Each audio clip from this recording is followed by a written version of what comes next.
Hoje nós vamos dar continuidade à nossa série de exposições, cujo tema principal da série é o caráter cristão. Essa série ela levará um único tema, destacando apenas alguns pontos distintivos durante toda a exposição do Sermão do Monte.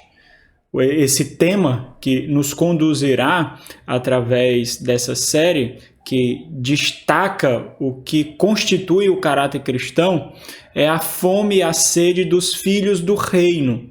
Filhos do reino aqui é um sinônimo para convertido, para crente, para cristão.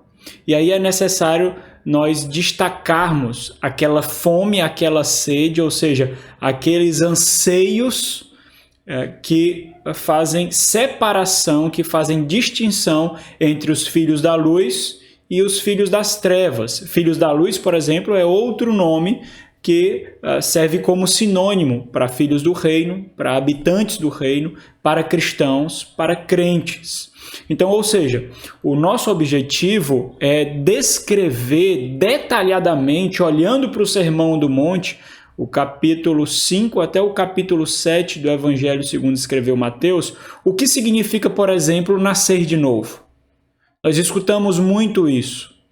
O Senhor, ele mostra aspectos gerais do que isso significa no Sermão da Montanha, mas ele também mostra aspectos particulares, específicos, do que nós vemos, por exemplo, o apóstolo Paulo tratando sobre o novo nascimento. Existem termos no evangelicalismo em que nós pronunciamos, que são termos bíblicos, mas muitas vezes nós não sabemos detalhar o que ele significa.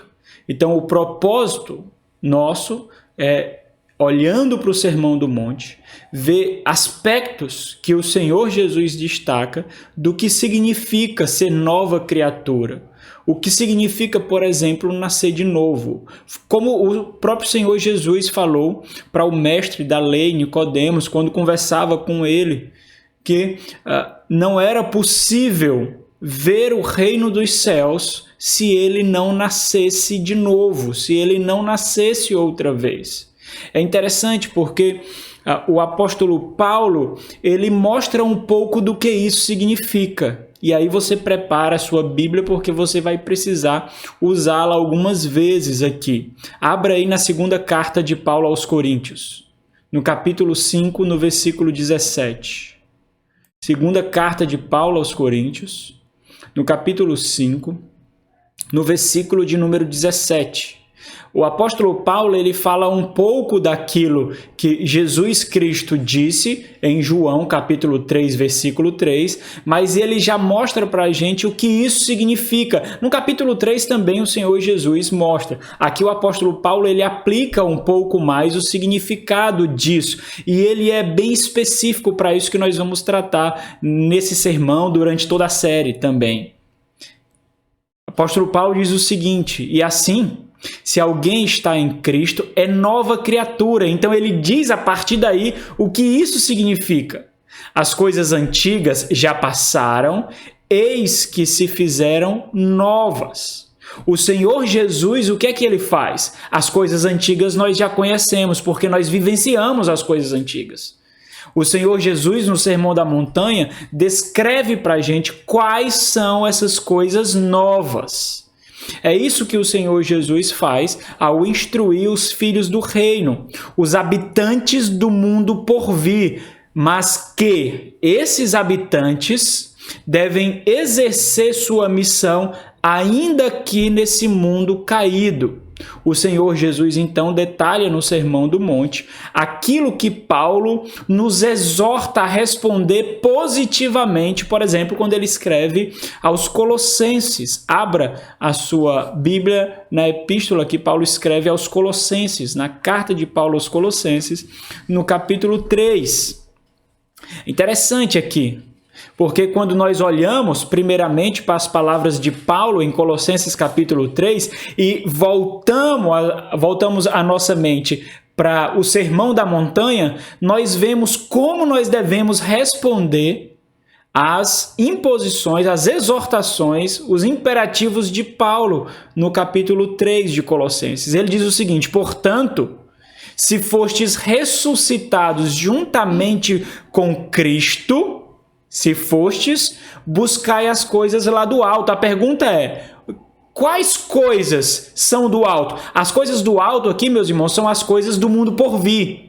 São as coisas do novo céus e nova terra. São as coisas que nós experimentaremos, então, na consumação. São as coisas descritas nas Sagradas Escrituras, que são característicos daqueles que nasceram de novo. Buscai as coisas lá do alto, onde Cristo vive, assentado à direita de Deus. Mas não somente buscai, pensai nas coisas lá do alto, não nas que são aqui da terra. Por quê? Porque para essas nós morremos. Porque morrestes, e a vossa vida está oculta juntamente com Cristo em Deus. Quando Cristo, que é a nossa vida, se manifestar, então vós também sereis manifestados com Ele em glória.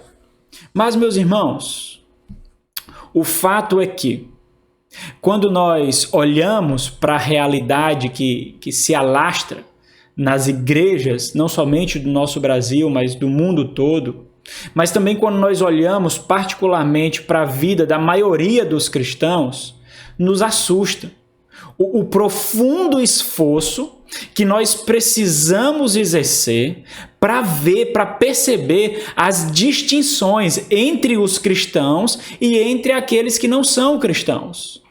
Nós precisamos fazer um profundo esforço. Às vezes nós precisamos colocar profundas lentes poderosas para perceber essas distinções entre aqueles que são professos cristãos, entre aqueles que participam das nossas igrejas. E isso não é devido somente ao profundo esforço, por exemplo, que pastores e igrejas fazem para tornar o evangelho mais atrativo, mas é também uma realidade dos próprios cristãos, por não receberem como dádivas as diferenças que são próprias daqueles que são habitantes do reino. Parece que nós olhamos para essas diferenças, parece que nós olhamos para essas características que nos constituem diferentes daqueles que são habitantes desse mundo caído e nós não a recebemos como dádivas. É notório que existe uma diferença. Essa diferença não é simplesmente uma diferença ética terrena. Ser habitante do reino, ser cristão, não muda somente os nossos princípios éticos. Não nos faz, por exemplo, somente bons patrões, não nos faz, por exemplo, somente bons empregados, bons maridos, boas esposas, bons estudantes. Não somente isso, nos muda completamente. Porque essa realidade de sermos distintos descreve o nosso futuro. Lembra, eu falei domingo passado que nós somos profecias vivas do futuro que teremos. A forma como nós vivemos essa presente era é uma profecia do nosso futuro, daquilo que nos aguarda. Portanto, não são simplesmente mudanças superficiais ou mudanças terrenas que podem ser encontradas em nós, mas são realidades, transformações profundamente radicais, mudando a raiz do nosso ser, que corresponde à realidade do nosso coração. Infelizmente, quando nós olhamos para as igrejas ao nosso redor, quando nós olhamos para muitos cristãos que nós conhecemos, às vezes bem próximos de nós temos que exercer um profundo esforço para perceber essas diferenças. Como é possível, então, por exemplo, manter as mesmas práticas de ímpios?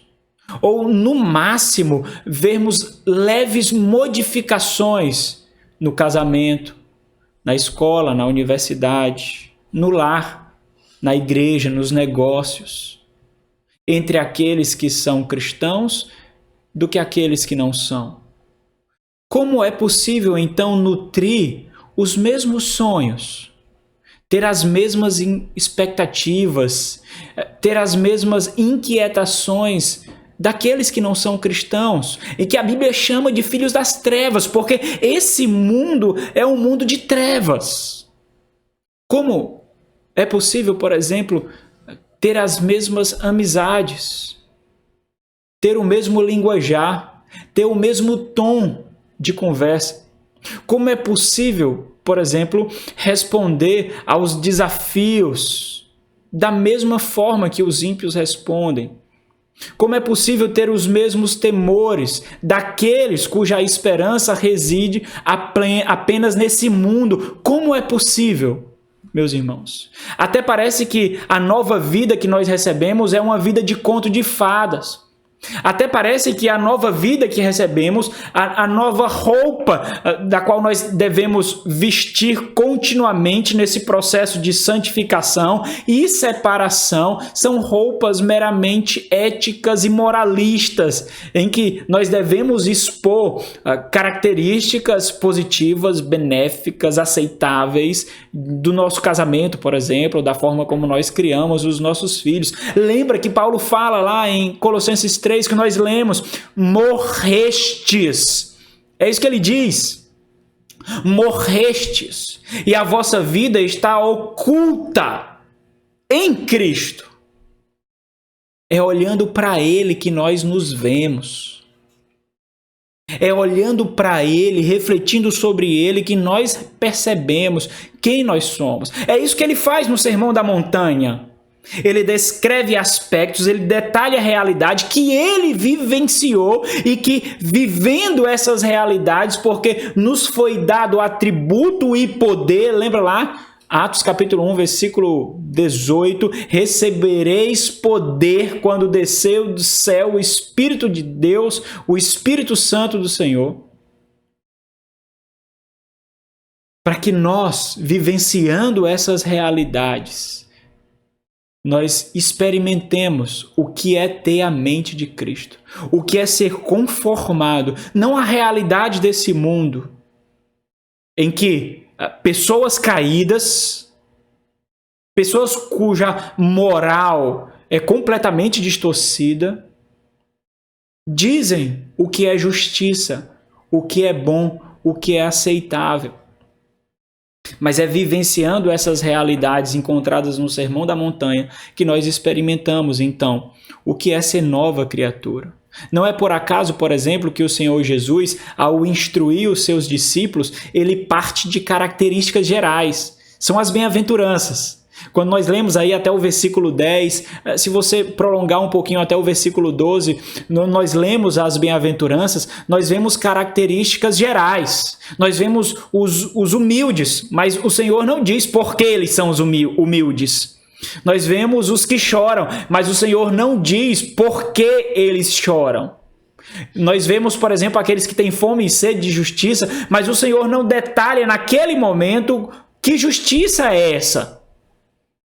É no decorrer do sermão que ele olha para questões particulares, específicas, do que significa ter nova vida, do que significa ser nova criatura, do que significa ser filhos do reino.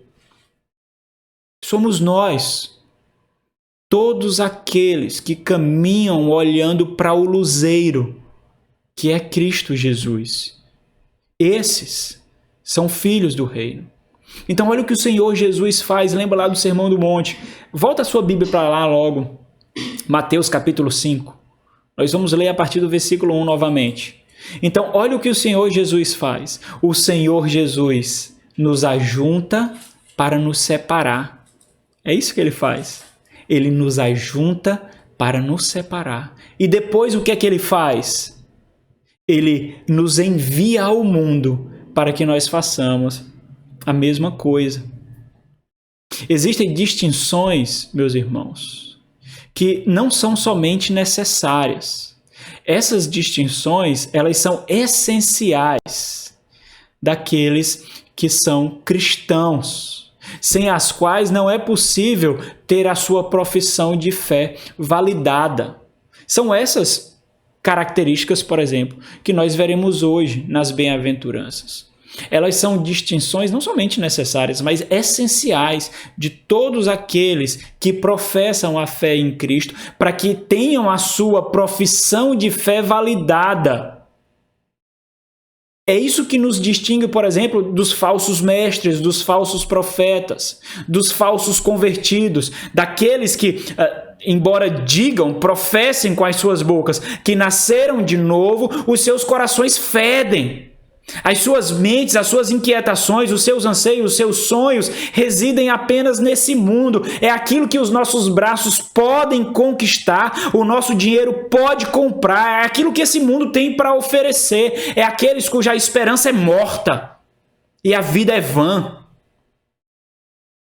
Essas características descrevem não aquilo que nós precisamos fazer para ser, mas aquilo que nós somos. Ou seja, ser filhos do reino, por vir, é ter tais características latentes nessa vida que vivemos, ainda nesse mundo caído. Olha, quando nós vemos Mateus capítulo 5, no versículo 1 e versículo 2, nós somos apresentados aí a quem nós somos. Nós somos apresentados a quem, inicialmente, a quem o Senhor Jesus profere essas instruções, ou seja, os discípulos, os filhos do reino. E isso é importante porque somente os filhos do reino, como eu fiz referência domingo passado, somente os filhos do reino compreenderão essas instruções como bênçãos, como dádivas e como realidades das quais eles não podem fugir. Os ímpios, aqueles que não são crentes, eles não encontrarão valor nessas palavras. Embora, como nós vemos no capítulo 7, no versículo 28, as multidões, ficam maravilhadas, ficam admiradas, mas as multidões não são transformadas por tais palavras. As multidões, com suas mentes ainda caídas, as multidões elas não alcançam o significado dessas palavras. O Senhor Jesus ajunta os seus discípulos para separá-los. Do versículo 3 ao versículo 16, e a grande parte da nossa reflexão ela se deterá nesses versículos, especialmente até o versículo 12. Os versículos 14 ao 16 nós refletimos, 13 ao 16 nós refletimos um pouquinho no domingo passado e nós não mais voltaremos para eles. Mas nos versículos 3 ao versículo 16 nos é dito quem são os filhos do reino e como, olha esse detalhe importante, hein? E como as suas experiências, os seus valores, as suas inquietações serão respondidas por serem manifestações da nova natureza que eles receberam. Quando você olha para as bem-aventuranças, você percebe essas experiências fruto do relacionamento, dessa realidade por vir que eles receberam com esse mundo presente. Os valores que eles receberam do mundo por vir sendo contrastado com essa realidade presente. E isso gera inquietações. E essas inquietações, essas experiências, esses valores são manifestações da nova natureza que eles receberam. São realidades daquele mundo que os aguarda. Então, nós vemos também, meus irmãos, nesses versículos, resultados da experiência do nosso relacionamento com esse mundo. Nós não fomos arrancados desse mundo. Esse mundo, quando nós falamos desse mundo, nós fazemos referência a todos os valores que regem a presente era. Quando nós nos relacionamos com esse mundo por sermos criaturas de outro mundo, isso resulta em algo. Ou seja, essas bem-aventuranças, elas são descrições daquilo que nos constitui como cristãos. E nós respondemos de uma forma específica nesse relacionamento com esse mundo. E esse responder revela quem nós somos. Como nós respondemos quando nós interagimos Em todas as situações nessa presente era. Então, nesses versículos, nos são apresentadas características gerais daquilo que nós somos, e a partir do versículo 21 do capítulo 5, nos são apresentadas características particularizadas, que descrevem de forma detalhada situações em que as bem-aventuranças são aplicadas. Mas deixa eu chamar a sua atenção para algo interessante. O interessante aqui, e isso é importante perceber, o interessante é que essas respostas divinas, lembra lá das respostas, os humilhados, deles é o reino. Aqueles que choram, eles serão consolados. São respostas divinas. Essas respostas divinas que nós encontramos nessas bem-aventuranças, elas nunca são apresentadas como realidades presentes. Isso é importante perceber. Mas como realidades a serem plenamente experimentadas no fim, na consumação de todas as coisas, quando o reino do qual nós somos filhos será completamente estabelecido. Qual é o ponto aqui? Qual é o ponto aqui extremamente importante para nós percebermos antes de partirmos para um panorama nessas bem-aventuranças? Embora as respostas divinas e positivas que nós recebemos de Deus por sermos filhos do reino, frutos dessas bem-aventuranças, elas não são realidades a serem conquistadas.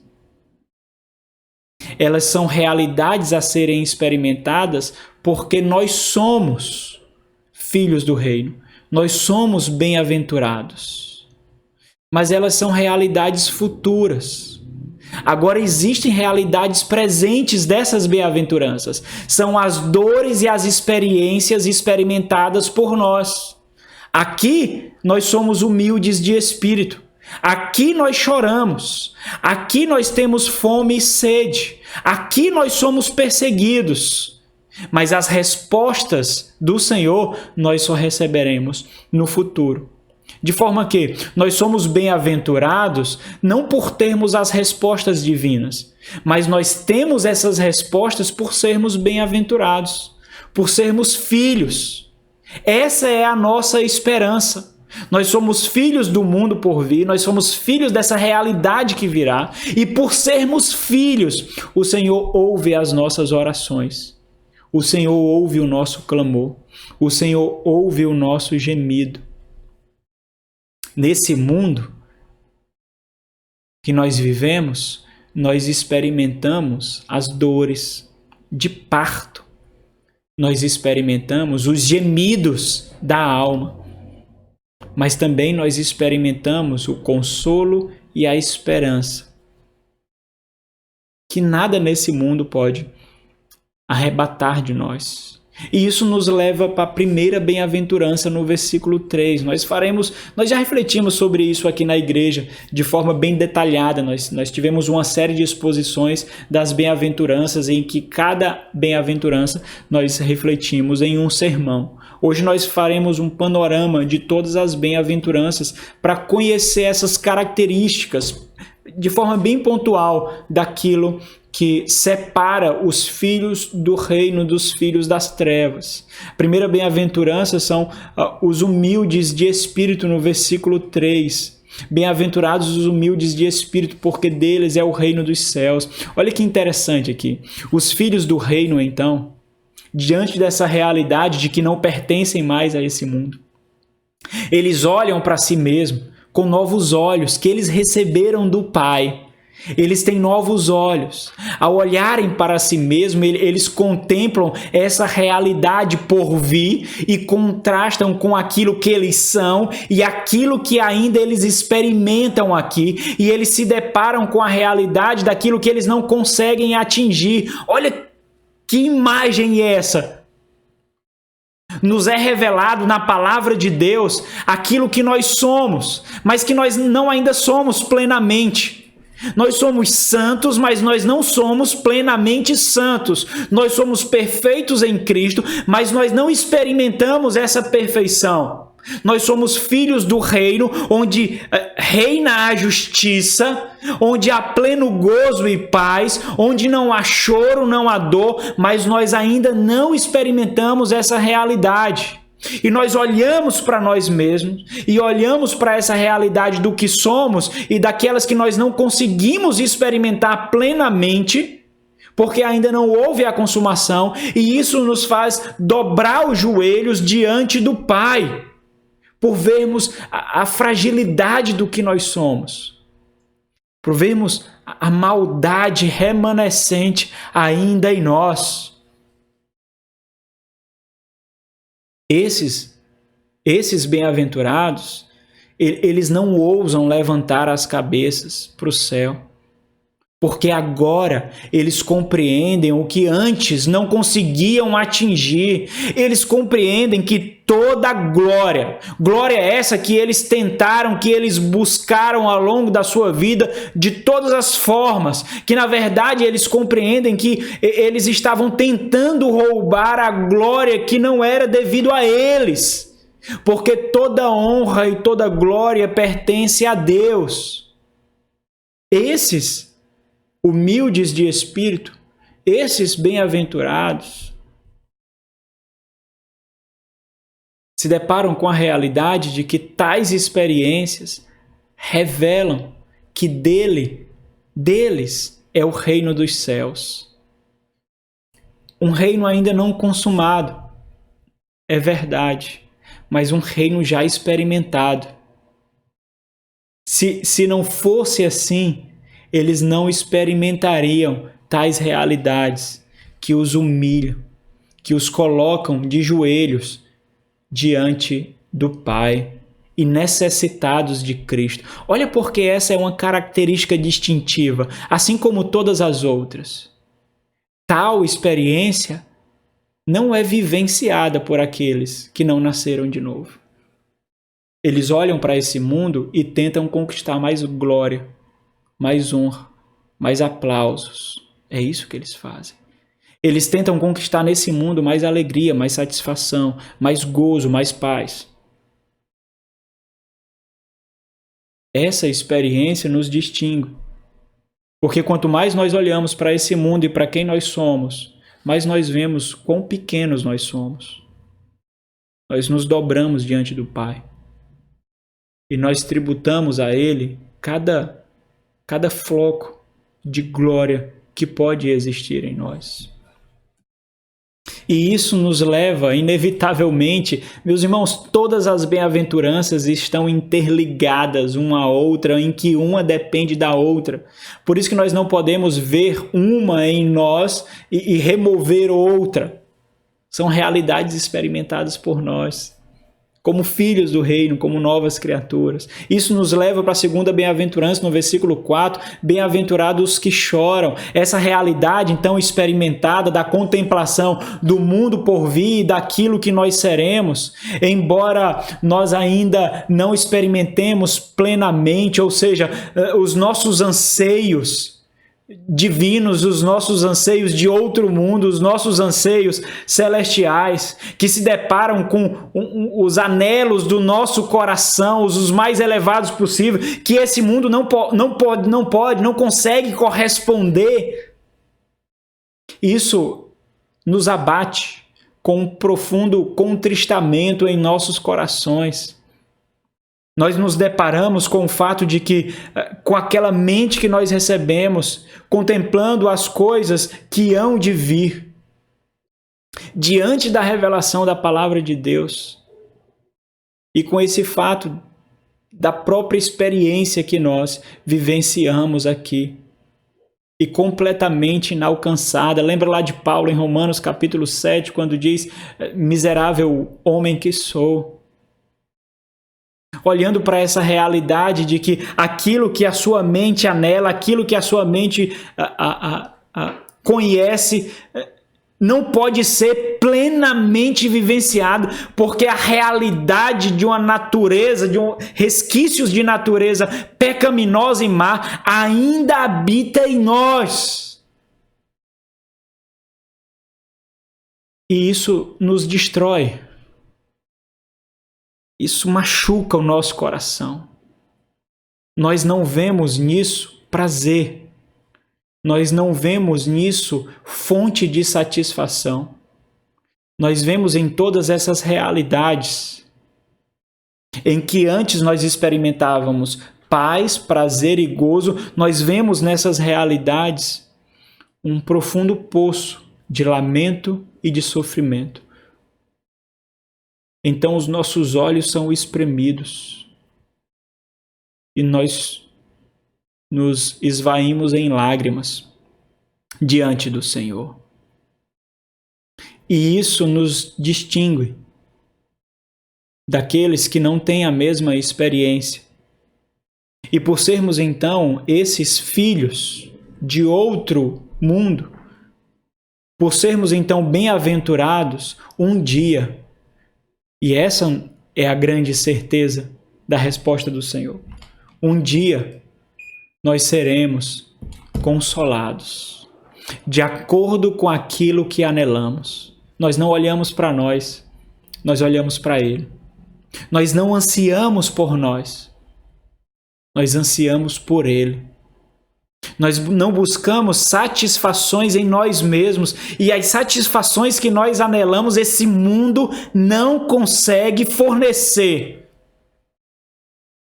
Mas um dia nós receberemos o consolo, de acordo com aquilo que nós anelamos. E agora, na terceira bem-aventurança, no versículo 5, os mansos, com espíritos de humildade, que os levam constantemente ao chão em choro, por não encontrarem mais realização nessa vida, por não encontrarem mais prazeres nessa vida, sonhos e anseios que eles experienciavam antes, que esse mundo conseguia atender, mas agora ele não consegue atender, tendo as suas vidas então conquistadas pelo Senhor de tudo, Senhor Jesus Cristo, mas também completamente destruídos por reconhecerem a sua própria fragilidade e a sua própria miséria, por reconhecerem que habitam no mundo do qual eles não são filhos, um mundo que será destruído. Eu não sei se vocês se lembram dessa passagem na segunda carta de Pedro, em que ele escreve a alguns cristãos que estavam padecendo aí por causa das ameaças. Ele escreve a sua segunda carta e ele revela a realidade desse mundo que tanto os ataca. Pedro diz o seguinte: ora, os céus que agora existem e a terra, pela mesma palavra, têm sido entesourados para o fogo, estando reservados para o dia do juízo e destruição dos homens ímpios. Nós nos deparamos com essa realidade. Essa é a realidade que a terceira bem-aventurança descreve. Bem-aventurados os mansos, porque herdarão a terra.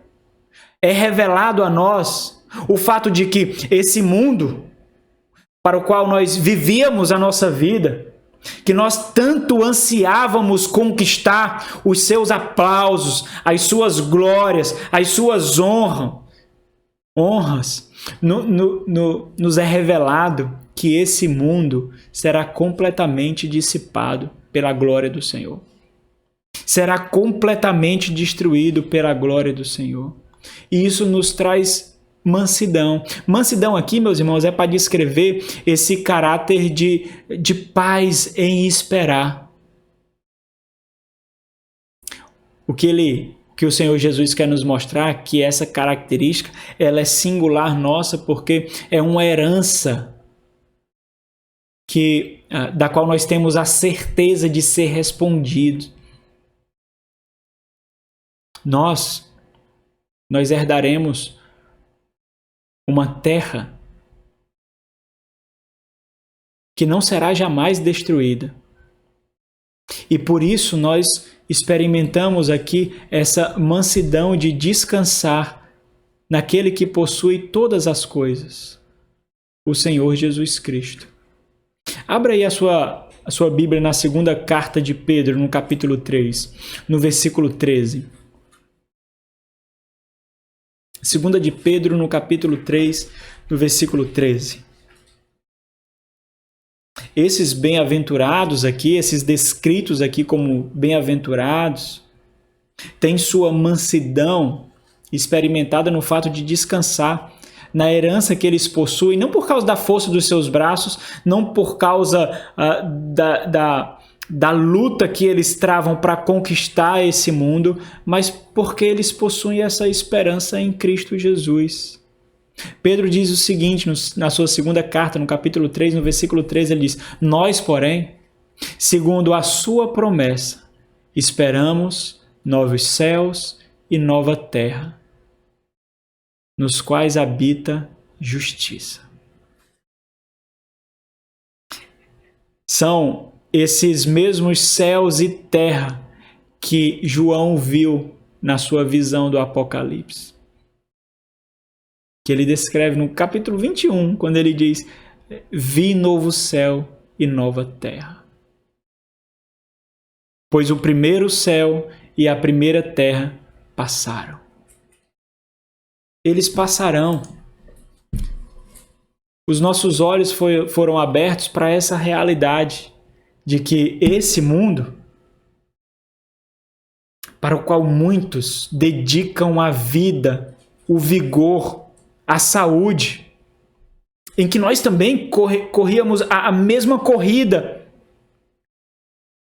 esse mundo vai passar. E vai ser nos dado um que nunca terá fim. Esses que aguardam com esperança e mansidão, esses são os filhos, não dessa terra, mas da terra por vir. Então nós contemplamos a quarta bem-aventurança, interligada a todas essas realidades, que nos humilha, que nos faz chorar, que nos faz ansiar. A bem-aventurança que serviu de base para o tema da nossa série. Bem-aventurados que têm fome e sede. Então entenda quem são esses aqui. Quando eu me refiro a esses, eu quero fazer referência a essa unidade de povo, que mais na frente o Senhor Jesus vai chamar da igreja dele. Eles foram humilhados, eles se depararam com a realidade de que vivem, dessa realidade que vivem, e isso os faz chorar. Eles são filhos do rei, mas a terra que eles vivem ainda não é deles. E eles se deparam com a justiça presente, mas essa justiça presente é uma justiça que não satisfaz. Não importa todos os discursos, todos os movimentos sociais, não importa todas as estratégias ou a força para conter o avanço do abuso, o avanço da injustiça, o avanço da imoralidade, o avanço da perversão, o avanço da corrupção que esse mundo tenta fornecer. Esses bem-aventurados que nos descrevem, compreende agora que os seus olhos, os seus corações, eles tocaram, eles vivenciaram uma realidade de uma justiça que esse mundo não conhece. Essa justiça não é imaterial, essa justiça não é algo abstrata. Essa justiça é uma pessoa. Abra em Romanos capítulo 3. Romanos capítulo 3, versículo 24. É o que Paulo nos diz. Depois de ter os seus olhos abertos por essa justiça, da qual outrora, antes de ser atingido por ela, ele se julgava o paladino, o arauto da grande justiça do Senhor.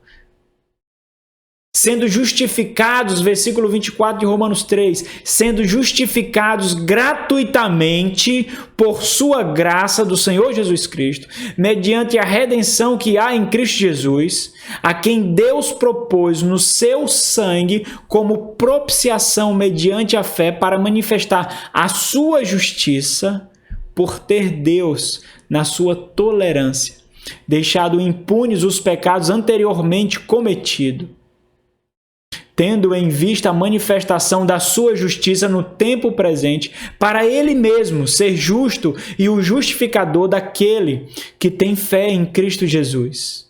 É essa justiça que nos traz saciedade. É dessa justiça que nós temos fome. Quando nós olhamos para todo o banquete de justiça que esse mundo nos fornece, isso não consegue atingir o nosso coração, isso não consegue saciar a nossa fome, isso não consegue saciar a nossa sede. Isso não é o bastante para nós.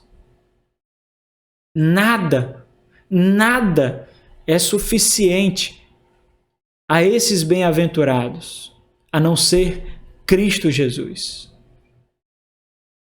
E esses bem-aventurados, por serem filhos, um dia eles serão fartos. Entenda que eles não são bem-aventurados porque um dia serão fartos.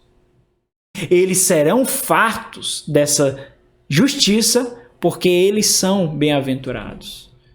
É o que Paulo fala em Filipenses capítulo 1, versículo 6. Estou plenamente certo de que aquele que começou a boa obra em vós há de completá-la até o dia de Cristo Jesus. Mas existe um versículo que descreve melhor, mais especificamente, essa bem-aventurança. É lá no capítulo 13 de Mateus, chamado o discurso do reino. Mateus capítulo 13, versículo 49, onde o Senhor mostra essa realidade de que, embora o reino agora existente, agora já presente, o reino de Deus, mas ainda não completamente, esse reino ainda contempla aqueles que são do mundo presente e aqueles que são do reino por vir. No versículo 49 de Mateus 13, ele diz: assim será na consumação do século. Ele está falando daquele grande dia. Sairão anjos e separarão os maus dentre os justos. Nesse dia, os bem-aventurados, os filhos do reino, serão fartos. Agora, meu irmão, para por um instante e considere essa realidade completamente distinta da realidade experimentada por esse mundo. Será que é isso que sacia a fome e a sede daqueles que não são cristãos? É evidente que não, não é? É evidente que não. Isso nos distingue. Essa fome é uma fome diferente. Essa sede é uma sede de outra realidade. E o fato de termos essa sede distinta e essa fome singular nos separa daqueles que não são, embora mesmo com as suas bocas profiram que são.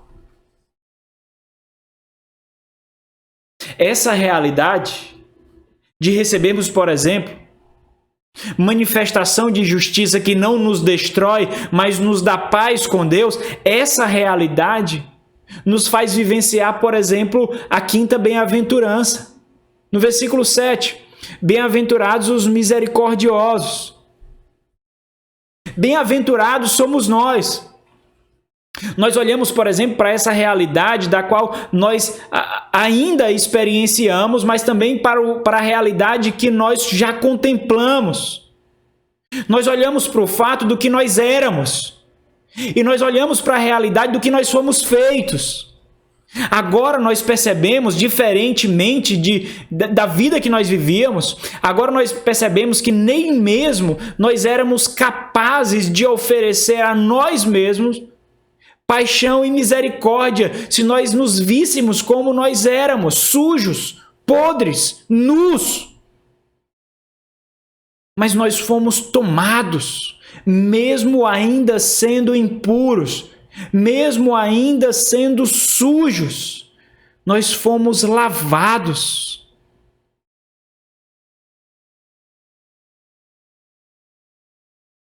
Nós éramos. E quando nós éramos, nós fomos lavados. É o que Paulo diz. Abra sua Bíblia em 1 Coríntios, capítulo 6. É o que Paulo diz para os coríntios. Não é possível que vocês vivam em impureza porque vocês foram impuros, mas não são mais. 1 Coríntios capítulo 6, a partir do versículo 8, Paulo diz: mas vós mesmos fazeis a injustiça e fazeis o dano, e isto aos próprios irmãos. Ou não sabeis que os injustos não herdarão o reino de Deus?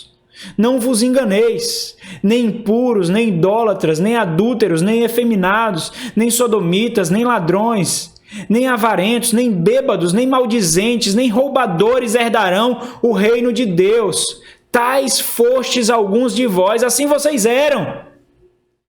Mas vós vos lavastes, mas fostes santificados, mas fostes justificados em o nome do Senhor Jesus Cristo e no Espírito do nosso Deus. Então agora, meus irmãos, mesmo famintos e sedentos pela justiça de Cristo, da qual nós não tínhamos antes, nós não ansiávamos, nós olhamos para nós mesmos e nos questionamos: o que nós fizemos para merecer? O eco que nós escutamos no nosso coração é nada. Nada. Nada. Então nós nos questionamos mais uma vez que tamanha misericórdia seria capaz de resgatar tão profundo coração perverso. Então o Espírito Santo brada na nossa mente e ele diz: Cristo, Cristo, Cristo. Nós não fizemos nada, mas nós recebemos tudo. E o Espírito Santo nos leva para aquele versículo magno que diz que Deus nos amou a ponto de dar por nós o seu único Filho, para que nós não perecêssemos. João 3,16. Então, por sermos bem-aventurados, por sermos filhos, por não sermos mais bastardos, que é o que nós éramos, por alcançar essa grande e maravilhosa misericórdia, nós exercemos a mesma misericórdia que recebemos. Pelo mesmo preço que recebemos, não nos custou nada, mas nós devemos dedicar a nossa vida para exercer essa misericórdia, assim como foi com Cristo Jesus, o nosso Senhor. Então, um dia, é interessante como o versículo coloca aí, versículo 7, ele diz: bem-aventurados os misericordiosos, porque alcançarão a misericórdia. Mas essa palavra aí, ela não exige de nós alcançarão, não exige de nós nenhuma ação. A forma como ela está descrita é que nós seremos alcançados por algo. Nós seremos alcançados pela mais plena manifestação da misericórdia do Pai no Filho. Somente os bem-aventurados, somente os filhos, somente aqueles cujos corações foram limpos. Então olha para essa realidade, olhando para a sexta bem-aventurança no versículo 8. Essa realidade da misericórdia realçada, essa realidade realçada pela misericórdia, já experimentada, por exemplo, pelas dores que apenas os filhos do reino conseguem experimentar, humilhados e, portanto, chorando, carecidos pela justiça. O ponto é, quem nos limparia? Quem nos lavaria? Quem banharia, por exemplo, corações tão sujos? Lembra lá daquele salmo que nós já meditamos, um salmo de Davi, o salmo de número 24, no versículo 3, o versículo 4, quando ele indaga assim: quem subirá ao monte do Senhor? Quem permanecerá no seu santo lugar? A resposta é clara: os filhos do reino subirão. Os filhos do Senhor permanecerão no seu santo lugar. Aqueles que lavam as suas vestes no sangue do Cordeiro. Aqueles que tiveram acesso à árvore da vida. Aqui Apocalipse fala, capítulo 22, versículo 14. Somente esses, limpos de coração, verão a Deus. Lembra o versículo de 1 Coríntios capítulo 6 que nós lemos? Nós fomos lavados.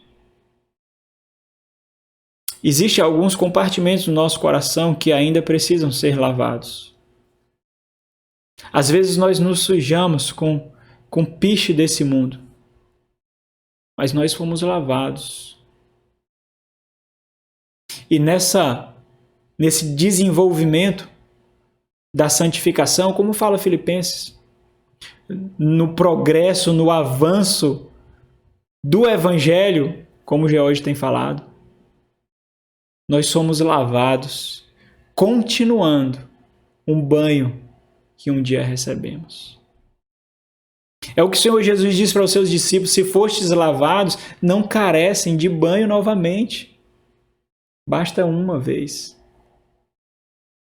Então nós nos limpamos desses respingos de piche que ainda tende a tocar em nós. E isso, meus irmãos, isso nos dá paz. Essa sétima bem-aventurança, ela precisa de uma observação no versículo 9. Jesus aqui não está falando, por exemplo, Jesus não está falando aqui de sermos passivos em busca da paz. Jesus não está falando de sermos pacifistas, por exemplo, mas sermos ativos na promoção da paz, sermos pacificadores. Isso é importante destacar, porque os filhos do reino, eles não amam e não buscam a paz pela paz simplesmente, negociando os meios e os princípios para obtê-la. Nós somos pacificadores por levar pessoas a experimentarem a paz que há em Cristo Jesus, porque a paz não é um mero sentimento, mas a paz é apresentada como uma pessoa. Lembra lá de Isaías capítulo 9, versículo 6, Jesus Cristo é o príncipe da paz. Nós somos bem-aventurados por promover a paz que o próprio rei promoveu. E por isso ele deu a sua vida. E então, por não sermos passivos na promoção da paz, nós dedicamos a nossa vida completamente. E nessa promoção nós experimentaremos guerra. Lembra lá do segundo grande discurso em Mateus, no capítulo 10, quando ele diz para os seus discípulos as guerras que eles experimentarão? Aqui nessa realidade, nós buscamos a paz. A paz, sobretudo, que nos deu acesso e contentamento com Deus. Nós buscamos essa paz. Nós buscamos o próprio Cristo, o que nos oferece a plena paz. Então nós chegamos à última bem-aventurança. Justamente por causa dessa paz que nós buscamos, fruto da justiça da qual nós somos tão famintos e sedentos, nós seremos perseguidos nesse mundo. Nós seremos injuriados, insultados, desrespeitados, difamados, injustiçados. Mas é interessante, não é? Olha o versículo 12. Nisso nós encontraremos o nosso gozo. Agora me diga, Me diga se aqueles que são filhos desse mundo, habitantes desse reino, aqueles que não são cristãos, encontrarão gozo nessas realidades, por exemplo, descritas no versículo 11 de Mateus capítulo 5. É evidente que não. Mas nós temos outros olhos, lembra? Nós temos outro coração. Nós refletimos com outra mente. Nós temos outro conceito de sorte, de sucesso, de fama, de felicidade. Essa realidade também é uma realidade que nos distingue. Por quê? Porque é experimentando gozo nessa difamação, nessa perseguição, nessas injustiças, por causa da promoção da paz que somente o Evangelho pode dar, é experimentando gozo nessa realidade que nos distingue também daqueles que não são crentes, daqueles que não são cristãos. Por quê? Porque assim aconteceu com os santos do passado, com os profetas do passado, aqueles dos quais o mundo não é digno. E um dia tais palavras ecoarão dos céus. Da mesma forma, os santos do qual o mundo não é digno. Os bem-aventurados do Senhor. Os filhos do reino que lutaram nesse mundo caído por terem fome e sede da justiça do mundo que viria. E lá naquele banquete, nas bodas do Cordeiro, nós seremos saciados. Nós seremos fartos. Os irmãos entendem agora porque é impossível que a multidão que não foi transformada pela palavra compreenda essas instruções? É impossível eles compreenderem. Então, para a gente concluir aqui, é difícil, e aí eu quero enfatizar esse ponto que eu já destaquei anteriormente. É difícil, mas é difícil enfatizar tanto quanto seja necessário esse pequeno detalhe que passa despercebido entre experiência presente e promessa futura. Meus irmãos, isso muda completamente a nossa perspectiva. Isso por quê? Porque a forma como nós olhamos para a Escritura, de quem nós somos, como vivemos e o que nós esperamos, também nos coloca, pelo Senhor Jesus, como distintos daqueles que não são cristãos, por vivermos como aquilo que descreve o que nós somos. Então, veja esse ponto importante aqui. Existe na revelação da palavra do Senhor uma reversão de sorte, que as bem-aventuranças elas destacam perfeitamente. Nós vemos essa reversão de sorte nas bem-aventuranças de forma muito nítida. Então nós vemos essa reversão de sorte que são experimentadas somente pelos filhos do Senhor, pelos filhos do reino, e somente eles podem perceber e nelas encontrar esperança. Por isso, quando nós olhamos para esse texto, como, por exemplo, quando nós olhamos para esse texto das bem-aventuranças, quando nós olhamos para todo o Sermão do Monte, quando nós olhamos para todo o Evangelho e, por fim, quando nós olhamos para todo o versículo, os ensinos bíblicos, nós nos deparamos com a realidade de que nós vivemos para a era por vir. Nós não seremos fartos aqui. Nós não seremos consolados aqui. Nós não experimentaremos a plena misericórdia aqui. Essa terra não é a terra que nós herdaremos. Então nós vivemos não para a era presente. Na era presente nós promovemos a paz e nela nós somos perseguidos. Mas nós vivemos para o mundo por vir. Nós vivemos olhando para a consumação da salvação. Então isso significa que qualquer expectativa de consolo aqui, qualquer expectativa de conforto, de prosperidade aqui, será completamente inadequada. Porque os filhos do reino vivem para aquela era. que virá, que será trazida pelo Filho, o nosso Rei, o nosso Senhor. Isso nos distingue, isso nos separa daqueles que são filhos desse mundo, porque eles vivem para tais realidades. Lembra lá das respostas das bem-aventuranças? Apontam para o fim, apontam para uma realidade que virá e não que é experimentada agora.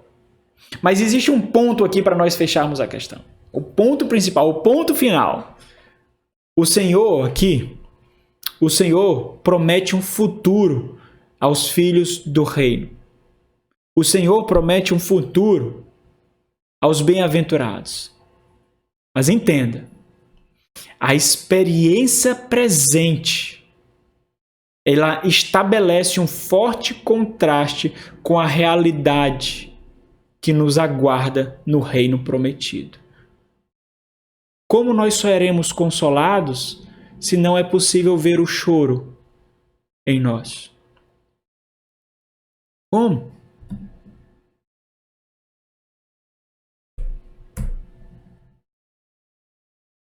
O reino é dos humildes. Mas se não é possível ver humildade, quebrantamento em nós, como nós esperamos o reino? Como nós devemos ter certeza que existe uma terra por herança nossa, se nós lutamos loucamente, se nós conduzimos os nossos filhos para ficarem outdoors, para conquistarem o sucesso que o mundo diz como sucesso, se nós lutamos loucamente para conquistar esse mundo, como nós podemos reputar o mundo por vir como sendo nosso? Essas dores presentes, elas realçam as respostas positivas futuras que nós receberemos do Senhor. Ou não. Ou não. E esse é o grande ponto. Por que isso, meus irmãos? A despeito do que muito ensino por aí tem feito, isso tira qualquer expectativa de contemplação e de bonanças nessa presente realidade. Isso quer dizer que a promessa que é devida a nós, enquanto experiência da bem-aventurança, não será encontrada nessa realidade presente, mas na realidade por vir. Então, deixa eu colocar numa única sentença todas essas bem-aventuranças, respondendo quem nós somos. Quem nós somos? Olhando para o caráter descrito pelo Senhor Jesus Cristo. Quem nós somos? Nós somos humilhados que choram, aguardando a esperança da terra prometida, famintos e sedentos pela justiça do alto, exercendo misericórdia que recebemos, por termos os corações lavados pelo sangue do Cordeiro, promovendo a paz que nos alcançou, e por isso perseguidos, damos a vida. Vou repetir mais uma vez, tá bom? Nós somos humilhados que choram, aguardando a esperança da terra prometida, famintos e sedentos pela justiça do alto, exercendo a misericórdia que recebemos, por termos os corações lavados pelo sangue do Cordeiro, promovendo a paz que nos alcançou, e por isso perseguidos, damos a vida.